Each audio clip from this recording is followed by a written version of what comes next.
Now in this video, we want to discuss some things that you want to do before you hit record. And at the end, you're going to understand why these things are important to do beforehand. And of course, it almost seems that this would be elementary. You want to make sure you have your content ready. If you're going to read it, if you're going to refer to it, it needs to be available before you actually hit the record button. You shouldn't have to go and search for it, and you really don't even want to pause the video to go get it. It really does disturb the continuity. It can disturb the level of your voice. It can disturb a lot of things if you have to stop your presentation in order to retrieve something that should be readily available right in front of you. Now, screencast videos work best when you already have some knowledge or expertise, and that it goes without saying.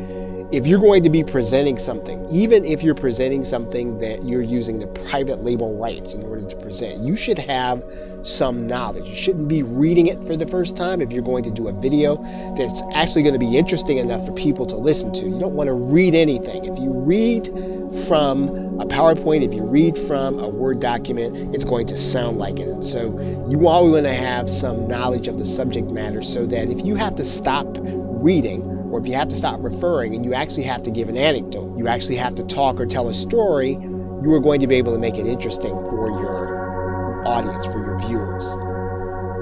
Open up the tabs on your browser ahead of time in sequence. You want to think through your presentation. So don't get to your presentation and have to open up tabs and open up browsers.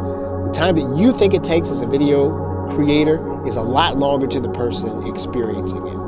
You don't want to spend your time on camera opening tabs, looking for things in your browser.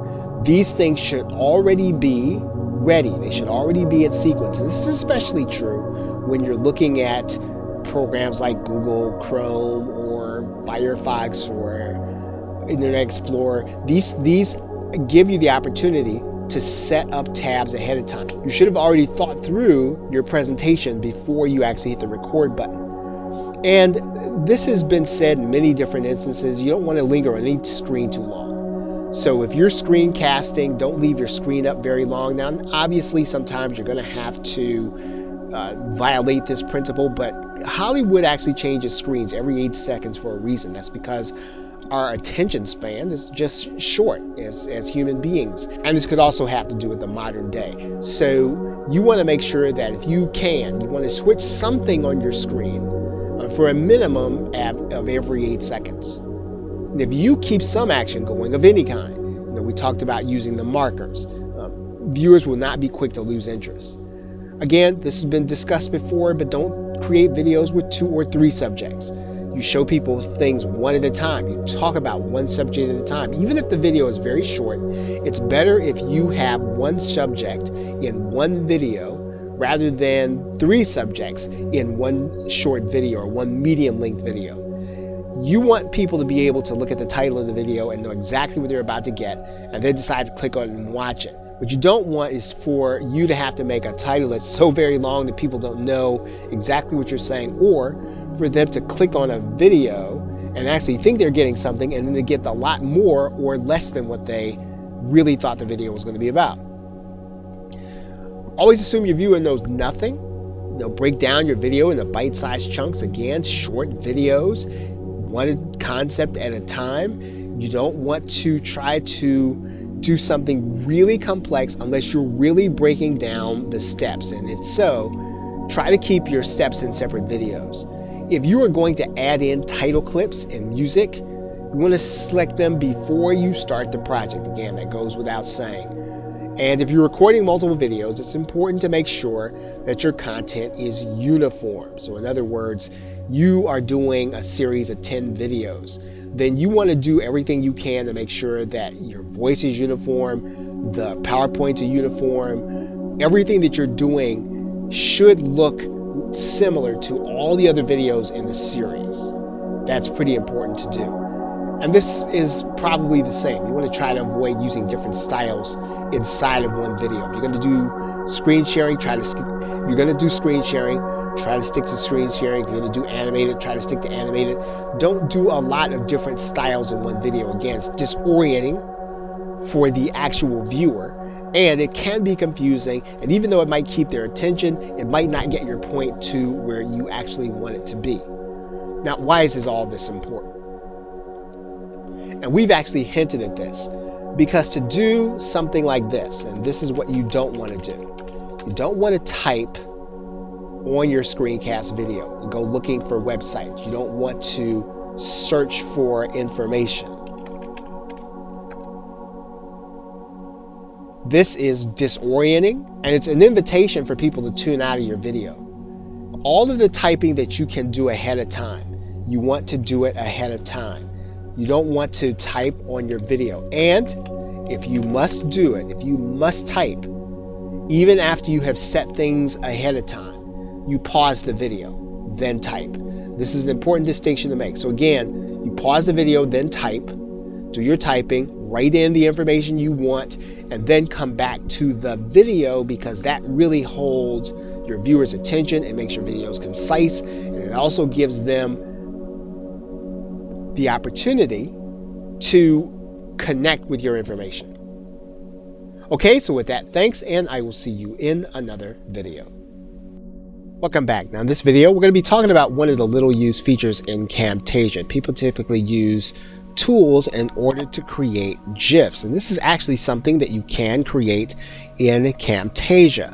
So what we're going to do in order to create a GIF, of course, we are not going to use the audio. And once again, whenever we make a big change like this and we're going to do something totally different with the file, we're going to save it into what? A new project. So we're going to go to the file and we're going to save this as a new project. Okay, so we've got our indication from Camtasia that our project is saved. And so we have a video file on track 1. And so typically if you have a short video clip, something like 5 seconds at the most, typically 3 to 7 seconds. And what we're going to do is we're going to split this track. Actually, let's get rid of the marker area. And then let's go ahead and split this track, and we're going to do away with this part. And we just want a little short video clip that we can use in order to create a GIF. And Camtasia makes this very easy to do. If you can get the video onto the timeline, you're going to click and you're going to do a new custom production. And you'll see here one of the menu options is to create a GIF or an animation file. Now all of these factors are going to be the default settings. And for the most part, you probably want to leave the default settings as they are unless you know of a reason to not use them. So we're going to continue on with the default settings in Camtasia. We are not going to embed this in HTML. And so once we do this, we're just going to click Next. Now we're going to have a place where we save it, and we're going to click Finish. So the video renders fairly quickly, and then there's a process. You'll be able to use this GIF as your image, and you'll be able to use it where you want animation for your viewers to see. Okay, so that is a very simple way of being able to create a GIF, having a short video clip, 3 to 5 seconds, maybe 7 at the most, put it on the timeline, scratch out the audio, and then run the GIF sequence. Okay, so with that, thanks, and I will see you in another video.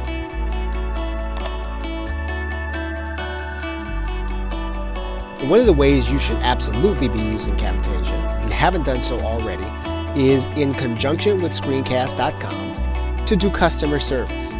So right now you're looking at a web browser, you're looking at your recorder.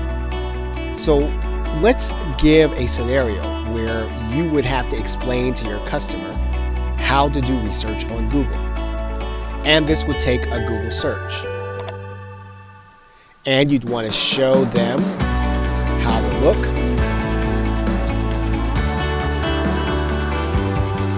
Now, of course, one of the good things that you can do with Camtasia is actually walk through that process where you type in the search term, where you get the search term, where you scroll through the list of information to find out which one would be best to do. Of course, all you're going to have to do in order to do this is to hit your recording toolbar and to record. Once again, this message comes because we're recording 2 instances of Camtasia. Right now, this is going to start the recording. And so, if we look through our digital camera information, this is just hypothetical. And even if we were to find out what other keywords there were, and then decided we were going to look at information here just based on that. Well, being able to do quick video tutorials is one of the best little ways that you can actually use Camtasia in order to do customer service and in order to explain to your clients exactly what you mean. As they say, pictures worth 1,000 words. So what happens after the recording?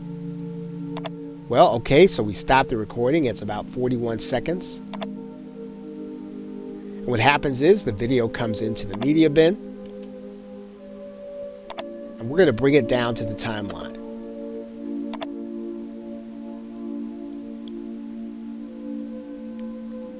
Now, one of the things that we can do is we can share this video to screencast.com. And what we're going to do with it at screencast.com, we're going to get a link to give to our customer. So let's go do that right now. So we're just going to look briefly at the fact that this project is rendering. We're going to turn the camera back off until it's complete. Okay, so now it's completing and complete. It will now upload to Screencast, which is a fairly short process depending on how much space your video is actually going to take. So now what do we have at Screencast? Well, we have a link and we have a video. So instead of trying to explain to our customer exactly what we're trying to tell them, we will just grab this link and we will pass it on to them. And after some time, we might want to go into Screencast and clear out some of those videos. But this gives us an opportunity to give high levels of customer and client service, and at the same time, save ourselves time by making sure that we explain things correctly the first time. So Camtasia is great for this use, and it mirrors another TechSmith program called Jing. A number of entrepreneurs and educators use that system, and it works just as well. Camtasia does the very same thing as Jing. So make sure to use this tool in a way that helps you best. And with that, thanks, and I will see you in another video. Welcome back. Now, in this video, we want to talk about some of the basics of interactivity, and so that you understand very succinctly exactly what you're doing. Now, interactivity can be anything. You see markers or quizzes. It can be in the annotations area. It can be an interactive hotspot. It can be not only a marker, but a quiz or survey. And so these are ways that we can create a video, have the video actually get our audience to do something or look or interact something before the video actually continues. And basically we use that to our advantage to interact with our audience, either to move them where we want them to move or to get information from them. Now, there are 2 key connections to make when you start talking about interactivity. Number one, when we actually go through the custom production, we're going to produce a series of files. That series of files is going to come with HTML. That means then that we can then use that HTML to upload to a website. Now, the other thing is that when we create that video and we upload it to screencast.com, which is TechSmith's website that gives us the opportunity to use some of the features in our interactive video, that we can actually embed this code onto another website. Now, providing that we can understand and get the sizing right, in this case we see 1920 by 1080, we never embed at that size, but if we can embed into, for example, our WordPress website at a certain size, then that gives us a different dimension of these actual videos, and it gives us the opportunity to do a few different kinds of things, such as surveying and branching, that we might not have to do otherwise. And because our videos are going to be so specific in screencast videos, we can actually use them to help our clients tell us more about themselves so that we can serve them better. And we're going to get into that in another video. So again, the most important thing is that you can embed onto a WordPress site. That's what you wanted to do. Or you could take the files that are produced in the custom production settings and we can upload them to a server where we have HTML. So either way, we have access to place our interactive videos onto individual web pages where we can then use them according to our plans. Okay, so with that, thanks, and I will see you in another video. Welcome back. Now, in this video, what we want to do is we want to go ahead and produce a video for screencast.com, and then we want to use the embed tool to our WordPress website. So what we're going to do is we're just going to produce a video. We're going to assume that this video is already an interactive video. So we're not going to go through the process of creating another interactive video. We're just going to go ahead and create the video and upload to screencast.com. Okay, so the upload process is completing. And you're going to notice that you now have an embed code. So what we're going to do is we're going to go ahead and copy that embed code. We're going to head on over to our WordPress site. And we get to WordPress, what we're going to do is we're going to just add a new post. And we're going to use the text box. So we're going to write in a title, and then we're going to embed our content.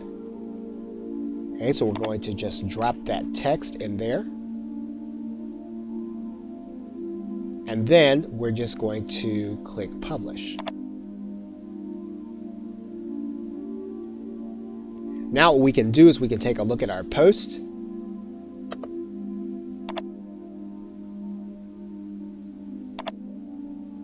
And what we're going to notice is that this video is really taking up too much space in this frame. So we're probably going to have to adjust it. So we can assume that all the way across is going to be about 900 pixels. So if we are someplace in the area of 400 or 500 wide, that should help us in some way. So we're going to go into the code.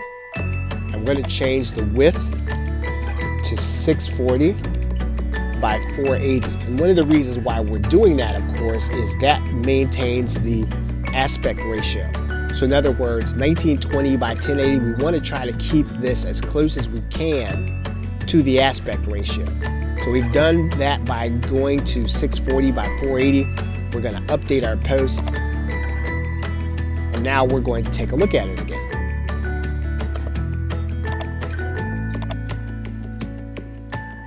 Okay, so our video now fits in our post.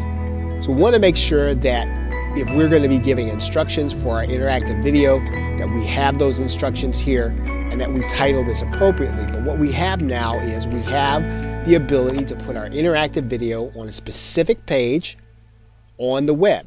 We're going to use our WordPress site to do that. And if we already have a WordPress site that we're using, we can embed this code. The video will serve from screencast.com and it will be interactive. And that's going to be important in something that we are going to do in a future video. Okay, so with that, thanks, and I will see you in another video.